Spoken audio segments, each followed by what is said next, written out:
Assalamualaikum warahmatullahi wabarakatuh.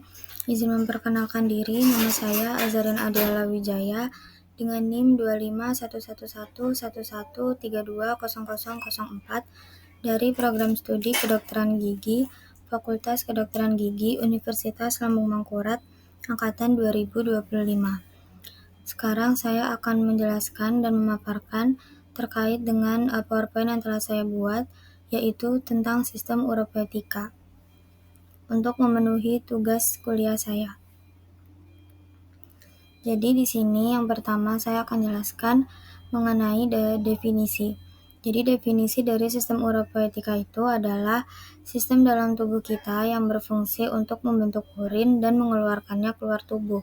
Jadi bisa dibilang sistem ini adalah sistem yang mengatur bagaimana proses urin bisa keluar dari dalam tubuh kita. Jadi sebelumnya saya ingin menjelaskan terkait dengan sistem urin. Seperti yang telah kita ketahui sebelumnya, bahwa proses pembentukan urin itu terjadi pada saluran kemih kita. Nah, di mana urin itu merupakan sisa tubuh kita, atau bisa disebut juga sebagai zat ekskresi yang berfungsi untuk mengeluarkan limbah, mengeluarkan racun, dan juga mengeluarkan air yang berlebihan di dalam tubuh kita melalui saluran kencing. Kemudian untuk proses pembentukan urin itu terdiri dari beberapa tahap yang akan saya jelaskan setelah ini. Jadi sebelum saya menjelaskan tentang proses pembentukan urin, pertama saya akan menjelaskan tentang fungsi dari sistem uropetika. Nah, jadi fungsinya itu yang pertama untuk membuang zat sisa metabolisme. Nah, di sini yang dimaksud adalah zat-zat yang tidak terpakai di dalam tubuh kita yang dikeluarkan melalui urin. Kemudian fungsinya untuk mengatur keseimbangan cairan tubuh agar tidak, karena urin tadi itu juga mengeluarkan air yang berlebih, jadi supaya kita tidak kelebihan air dalam tubuh kita, itu dikeluarkan melalui urin. Kemudian untuk mengatur keseimbangan elektrolit, mengatur pH darah, kemudian untuk mengatur tekanan darah, urin juga berfungsi untuk mengaktifkan vitamin D untuk kesehatan tulang, untuk menyaring darah, dan merangsang pembentukan sel darah merah. Kemudian di sini saya ada meletakkan gambar dari sistem uropetik itu. Jadi di sini ada ginjal, kemudian ada kandung kemih, dan ada saluran-saluran serta ada pembuluh darahnya. Jadi gambar ini adalah organ-organ atau sistem organ yang berfungsi selama proses pembentukan dan pengeluaran urin tadi. Kemudian untuk bagian-bagiannya di sini ada 4. Jadi yang pertama ada ginjal. Nah, jadi ginjal manusia itu terdiri sepasang atau ada 2, yaitu ada ginjal kanan dan juga ginjal kiri. Nah, untuk ginjal sendiri, ginjal itu merupakan organ utama untuk pembentukan urin karena ginjal itu merupakan tempat untuk menyaring darah. Kemudian pada ginjal sendiri itu, pada salah satu ginjal itu memiliki kurang lebih 1 juta nefron. Dalam proses pembentukan urin, nefron-nefron pada ginjal itu, nefron itu adalah saraf, itu berfungsi untuk menyaring sisa metabolisme dalam darah dan juga meresponnya menjadi urin yang nanti akan dikeluarkan dari tubuh. Kemudian yang kedua adalah ureter. Ureter adalah saluran yang membawa urin dari ginjal ke kandung kemih. Nah, ureter ini memiliki panjang sekitar 25-30 cm dan diameternya sekitar 3-4 mm. Nah, kemudian proses pembentukan urin itu juga membutuhkan bantuan atau melibatkan organ, yaitu ureter. Nah, ureter itu berbentuk seperti tabung dan memiliki 2 bagian. Yang satu itu terhubung langsung dengan ginjal kanan dan yang satu lagi itu terhubung langsung dengan ginjal kiri.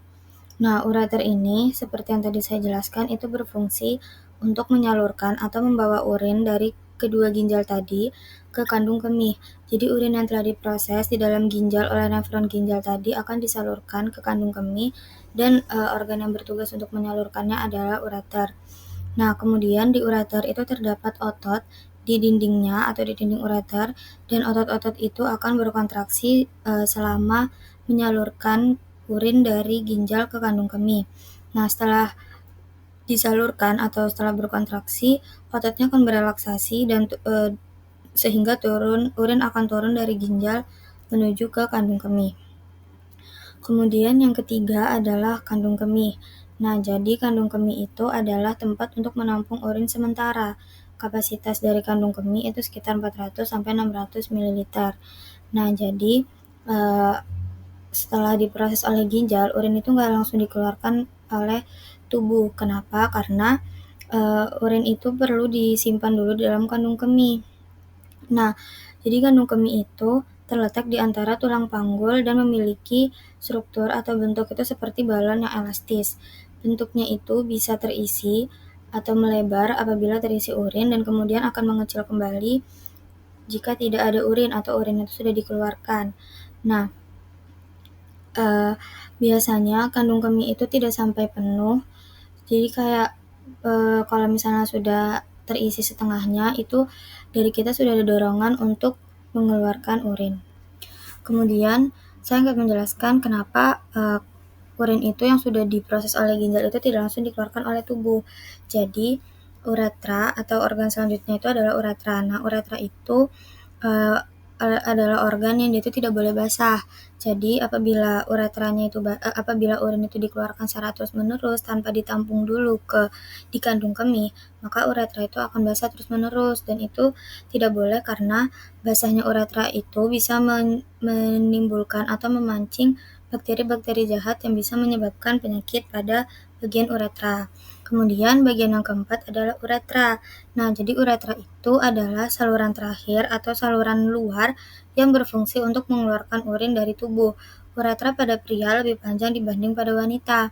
Jadi, uretra itu bukan merupakan saluran yang di luar, namun merupakan saluran atau organ yang berhubungan langsung atau menjadi satu saluran dengan anus. Jadi sebelum urin kita tuh keluar melalui anus, itu dia disalurkan dulu lewat uretra. Kemudian saya akan menjelaskan tentang proses pembentukan urin. Nah, jadi proses pembentukan urin itu ada 3 tahap. Yang pertama ada filtrasi, kemudian ada reabsorpsi, kemudian ada sekresi, dan yang terakhir ini adalah tambahan, yaitu ada ekskresi. Nah, saya akan menjelaskan tentang filtrasi terlebih dahulu. Jadi, filtrasi itu terjadi pada glomerulus kita. Nah, filtrasi itu adalah proses penyaringan darah di mana darah itu dipisahkan dari molekul-molekul kecil yaitu glukosa, vitamin, asam amino, dan lain-lain yang tidak digunakan oleh tubuh. Kemudian hasil dari proses filtrasi ini adalah urin primer. Jadi, pada tahap filtrasi atau tahap awal pembentukan urin ini, ginjal itu akan menerima aliran darah. Nah, aliran darah yang dialirkan ke ginjal itu kaya akan air dan juga zat sisa metabolisme dari dalam tubuh. Nah, kemudian nefron-nefron yang ada dalam ginjal tadi itu bertugas untuk menyaring dan memisahkan antara racun dan juga zat sisa metabolisme dari tubuh. Kemudian yang kedua ada reabsorpsi. Nah, reabsorpsi ini prosesnya terjadi di bagian tubulus ginjal. Nah, untuk tubulus ginjal itu ada tubulus contortus distal, ada proximal, dan lain-lain. Jadi, reabsorpsi itu adalah proses pengambilan zat-zat penting kembali. Proses ini terjadi di sepanjang tubulus ginjal dan hasil dari reabsorpsi adalah urin sekunder. Nah, jadi reabsorpsi itu bisa dibilang sebagai proses penyerapan kembali. Nah, pada tahapan ini, air dan zat-zat yang masih diperlukan sama tubuh itu kayak misalnya elektrolit, garam, protein, pokoknya apa saja yang masih diperlukan oleh tubuh itu akan diserap kembali ke dalam aliran darah. Kemudian yang ketiga ada sekresi. Nah, sekresi ini tuh merupakan proses akhir dari pembentukan urin dalam tubuh kita. Nah, jadi proses sekresi ini terjadi di bagian tubulus ginjal juga. Nah, sekresi itu adalah proses pembuangan zat-zat tertentu pada tubulus ginjal karena akan dikeluarkan bersama urin. Hasil dari proses ini adalah urin sesungguhnya. Nah, proses sekresi ini itu ditandai dengan dikeluarkannya beberapa zat yang tidak diperlukan. Misalnya ada ion hidrogen dan kreatinin. Kemudian proses sekresi ini itu menghasilkan urin yang sesungguhnya. Urin sesungguhnya itu adalah urin yang siap dikeluarkan dan merupakan cairan tubuh yang menjaga keseimbangan asam basa atau pH tubuh. Nah, kemudian urin sesungguhnya ini akan dialirkan ke ureter dan kemudian akan disimpan di kandung kemih, lalu akan dikeluarkan saat kita buang air kecil. Nah, yang terakhir itu adalah ekskresi. Nah, ekskresi ini terjadi di uretra karena uretra itu merupakan saluran akhir dari proses pembentukan urin. Nah, ekskresi itu adalah proses pembuangan zat sisa yang telah dibuang dan tidak diperlukan oleh tubuh. Jadi beberapa zat-zat yang memang sudah tidak diperlukan oleh tubuh yang sudah dipisah-pisah oleh bagian ginjal tadi itu akan dikeluarkan melalui urin dan akan melalui saluran uretra. Kemudian selanjutnya ada gagal ginjal. Nah, di sini saya akan membahas tentang dua penyakit yang berkaitan dengan ginjal kita. Yang pertama ada gagal ginjal. Jadi gagal ginjal itu adalah kondisi saat ginjal itu tidak dapat menjalankan fungsinya dengan baik. Jadi ada saat di mana ginjal kita itu gagal berfungsi. Nah, untuk jenisnya sendiri gagal ginjal itu dibagi menjadi dua macam. Yang pertama ada gagal ginjal akut dan juga gagal ginjal kronis. Untuk yang akut itu terjadi secara tiba-tiba. Kalau untuk yang kronis itu terjadi secara perlahan dan lama. Untuk yang gagal ginjal kronis itu biasanya memakan waktu sampai bertahun-tahun. Kemudian penyakit yang kedua atau yang terakhir adalah ISK. Nah, mungkin beberapa sudah ada yang mengetahui apa itu ISK. Di sini saya akan menjelaskan ulang terkait ISK. Jadi ISK itu adalah infeksi saluran kemih. Nah, infeksi saluran kemih itu adalah kondisi di mana organ sistem yang berkaitan dengan sistem kemih kita itu mengalami infeksi. Biasanya penyebab utamanya itu karena ada infeksi dari bakteri E. coli yang hidup di dalam pencernaan kita. Jadi seperti yang sudah saya jelaskan tadi, bahwa ISK itu terjadi paling sering itu karena ada infeksi dari bakteri E. coli. Nah, karena bakteri E. coli itu adalah bakteri yang hidup di pencernaan kita, tapi bakteri itu bisa keluar bersama tinja, kemudian bisa masuk lagi ke dalam lubang kencing kita atau ke dalam anus, dan dia akan bisa berkembang biak di sana sehingga menyebabkan infeksi. Kemudian untuk ISK sendiri, ISK itu harus segera dibawa ke dokter karena bisa menyebabkan penyakit serius. Nah, untuk ISK yang terjadi pada ginjal dan ureter itu biasanya juga menginfeksi bagian kandung kemih kita dan juga bagian uretra.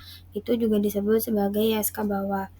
Kemudian untuk ISK atas itu biasanya apabila terjadi itu pada daerah-daerah yang dipanggul atau di bagian ginjal kanan dan kiri kita atau ureter. Demikian yang dapat saya sampaikan. Terima kasih banyak atas perhatiannya. Wassalamualaikum warahmatullahi wabarakatuh.